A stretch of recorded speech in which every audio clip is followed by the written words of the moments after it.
and John is an expert at this, so he knows more or less where to look. And okay. Right.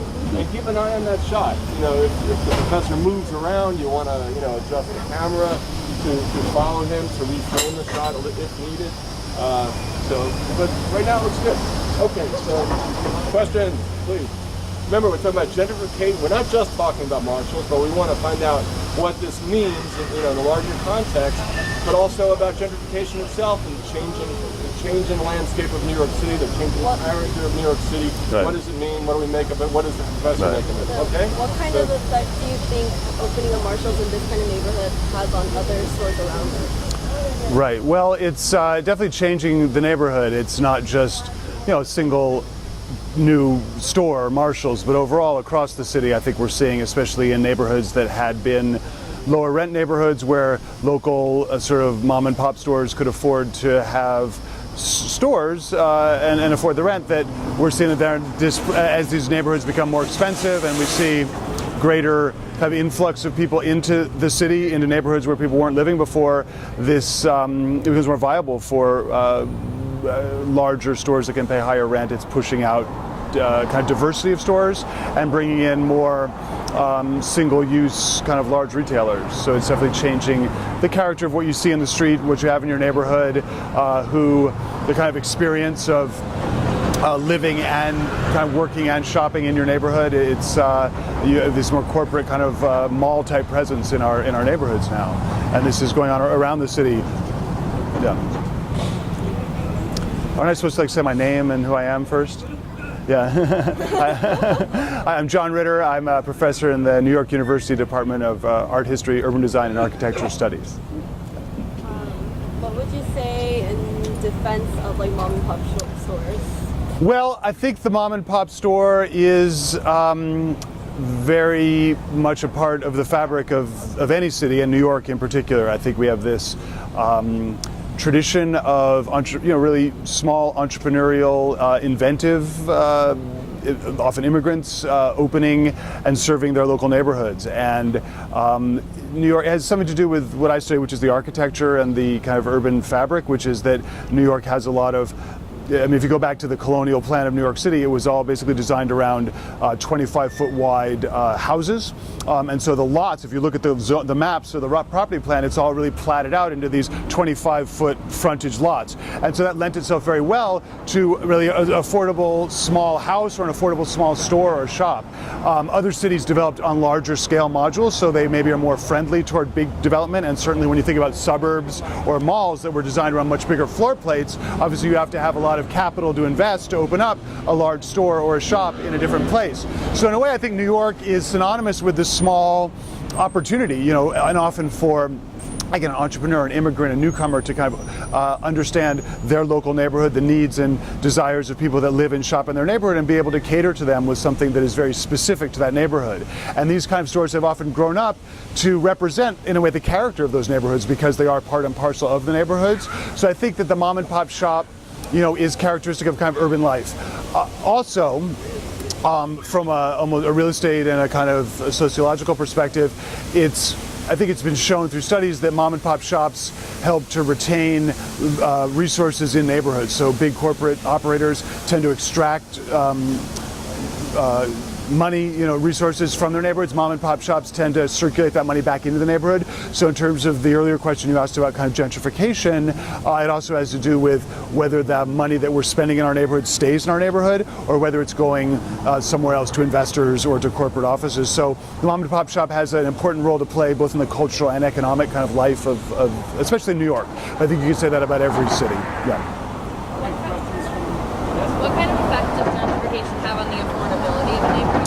Well, right. So by design, the effect of gentrification, by design, gentrification is associated with the increase in the cost and the value of real estate, the cost to live in a neighborhood. The people who lived there before, who paid lower rent, are pushed out in favor of the gentry, right? The middle and upper classes who can afford to pay more, who bring with them a demand for services, for stores and shops, and a different kind of caliber of of neighborhood, right? And so by design, what it means is that neighborhoods are less affordable when you have new developments that have high-end luxury housing, as this development does. Neighborhoods become less affordable when you eliminate the diverse, mixed kind of supply of housing stock. So this neighborhood before was a mix of buildings from all different eras, right? You had even some 19th century row houses still in the neighborhood. You certainly had later tenement apartment buildings. You had some even later, maybe 1920s era sort of modern apartment buildings. But what that meant was that you had buildings of all different eras, different levels, different affordability, and so you had a kind of mixture and diversity of the kinds of people that lived in the neighborhood. As you begin to see much larger scale uniform development which is all pitched at an upper class. I believe in here the units start at 1.5 million, go up to maybe 7 million. So when you're within that range, you're by design eliminating the affordability in the neighborhood. And then again, what comes along with that typically is displacement, not just in the residential sense, but also in the commercial sense, so that when you begin to have a market of residents here who have resources to spend on high-end dining, for example, that means that the small local deli will not be able to compete with the high-end kind of artisanal farm-to-table or whatever it is, gourmet restaurant. And so even the people that stay in the neighborhood, maybe the people that are in subsidized housing, or there are a number of government programs, in New York City that allow for kind of rent stability, people to stay in their apartments with these kind of affordable housing programs, but then they may not be able to afford to shop or to eat or to have entertainment in their own neighborhood. So there's a kind of commercial level of gentrification as well as just the economic displacement of housing. Yeah. I'm not going to call on people because I'm not looking at you. So yeah. What about the lost opportunity cost? So why are these buildings staying empty even though they're going to be losing money? Right. Okay. So this is another important question, and about what is kind of the economic basis of this new development. Right. I think you're quite astute to notice that a lot of the new development is, as you say, empty, both in the residential and commercial. I mean, obviously, throughout the city, you're seeing a lot of empty storefronts. Even in new construction, you're seeing storefronts that are not being filled. So what is the logic of that? Right. Well, you have to understand, I think, that a large-scale development like this is a very long-term proposition. There would have been long-term planning and financing for this going back at least 3 to 5 or even longer years, right? So that developers are they're predicting, right, and speculating, and they don't know what the market's going to be like when they open. So, for example, in 2008, 2009, there was a lot of real estate development in the years leading up to the financial collapse of 2008. So when there were a lot of construction going on, there were cranes, there was construction in the ground, there was all kinds of stuff in the pipeline. And when 2008 hit and construction stopped or slowed really drastically, a lot of developers were left, in fact, at that moment with a very dramatic situation where they absolutely couldn't fill their storefronts or their apartments. And what happened then is that developers can be a little bit nimble. So a lot of places that were proposed, either they stopped completely and they defaulted on their financing, filed bankruptcy, kind of got out of the game. Others were able to finish their buildings or convert what they had from maybe for sale in the $1 million ranges to rental units, right, in the short term, and then maybe when things get better they can convert back to sales, so you can kind of change your business model. But with storefronts, it's a question of, again, I think in the first decade of this century, and even into, say, around 2015, commercial storefront rents were escalating at a very dramatic rate, maybe a rate that hadn't been seen before in the city. And so the offering prices on these storefronts are very high, yet things have changed. And clearly we're seeing a glut of new space and even unaffordable older space, so that new developments are either going to have to lower their prices, their rent prices, which obviously they're loath to do, or they're going to have to maybe tolerate an empty storefront and hope that as the economy changes or comes back around in the next cycle, that they're going to be able to recoup that loss. One reason I think that developers are loath to just drop their prices is that, there are a few things going on. First, they're looking at the long term. So if you're running a 20-year lease, maybe you can afford to have an empty storefront for a year or two on the front end if you're going to get a higher lease term on the back end, right? Also, if you lower your lease rate, then you're essentially saying everything runs on comparables, right? So if you are going to say, okay, I'm going to slash my price from $250 a square foot to $150 a square foot, that's going to impact leasing throughout the neighborhood. And a lot of these developers and their brokers have interests not just in this building, but in the surrounding neighborhood. So there's an interest in keeping up the kind of comparable value. The third factor is that in terms of financing. They've written prospectus. They have investors who have come in based on a kind of funding model that shows a certain level of rents, right, or sales. And if they go back and say, okay, now we're going to drop 25%, that's going to impact the overall investment scheme. And so they run risks of default, of lawsuits, all kinds of things. So in a way, I think they're just waiting for things to improve. Personally, I'm not sure things are going to improve. I think we're really seeing a watershed moment in the shift in the commercial lease pricing. So I don't know what's going to happen to a lot of these empty storefronts, and I do worry about it. I mean, and there are other issues around that, not least of which is the rise of online retailing, delivery by truck, UPS, packages coming into lobbies instead of people going out on their daily round and buying stuff in their neighborhood. I mean, that's a huge change, right? So, yeah. How would you describe the Lower East Side as a neighborhood, and how do you think the changes in the Lower East Side is affecting it in particular? Right.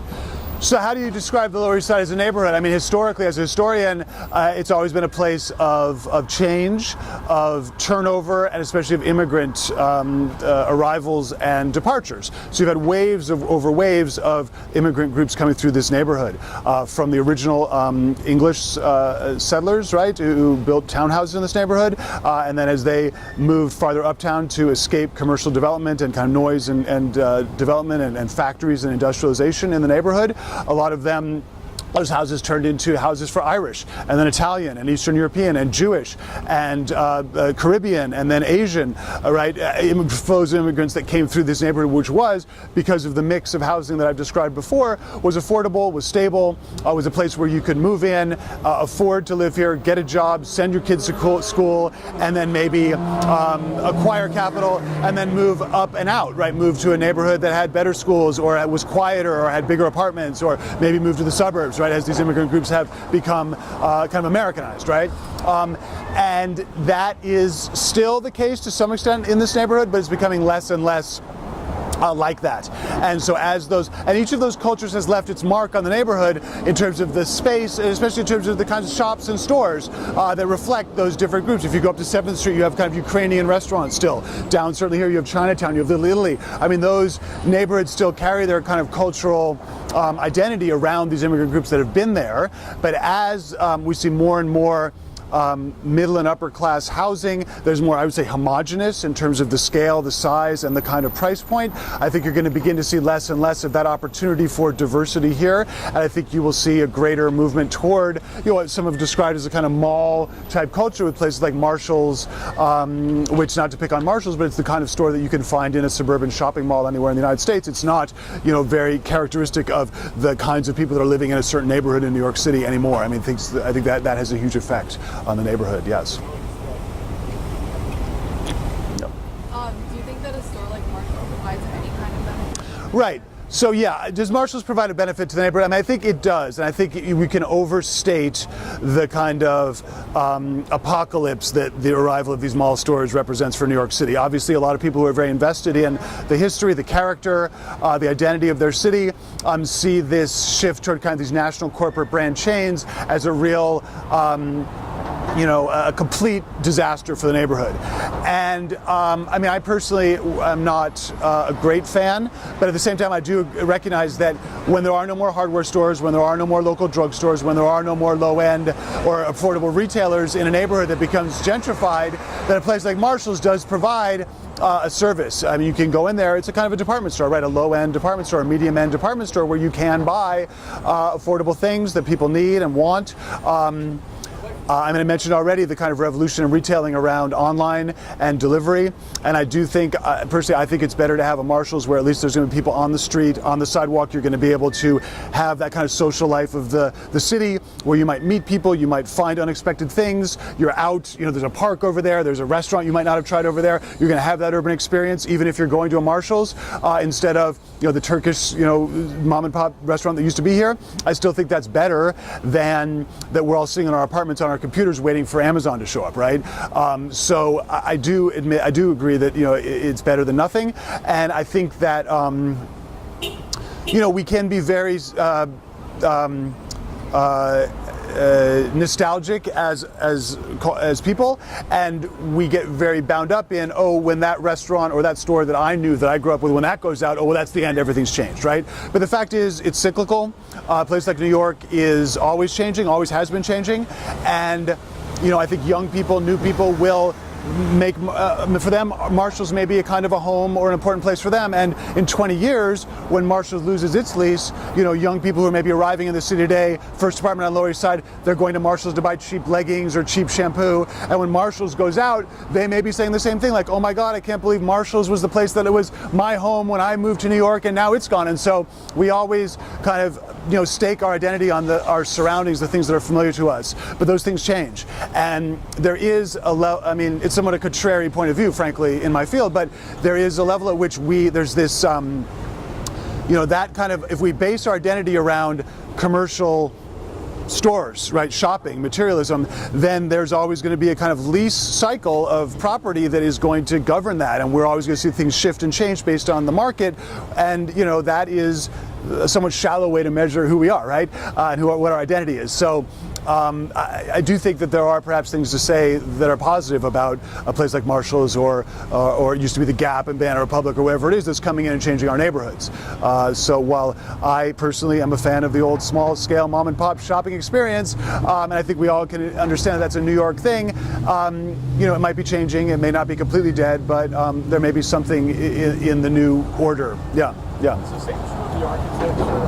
I look Right. at the building and I think, oh my God, this is worthless architecture. Right. Will we perhaps look at this differently? Right, so the architecture here is, and I have to say this is the first time I've been down in front of the building, right? I saw it in renderings, and it's actually, I have to say, not as bad as I thought it would be, I feared it would be. There has been an attempt here to, what we call in my field, to be contextual. I mean, the fact that it's not an all glass, kind of gleaming, crystalline building, that it's brick, that you see the steel kind of definition of the window frames. These things, you could pick up references there to the neighborhood, to the materials, to the scale, the industrial scale of this neighborhood too, the large floor plates. I mean, that's not unusual in this neighborhood, which down by the river was, an industrial center of New York City. So I would say there's been an attempt here to make it fit in a little bit. Obviously, it's much bigger and more sleek than a lot of the more historic buildings in the neighborhood. But overall, I think they did do a better job here of trying to blend in, fit in, than some of the other examples, so for example, down on Delancey Street, they're going to be building a lot of these large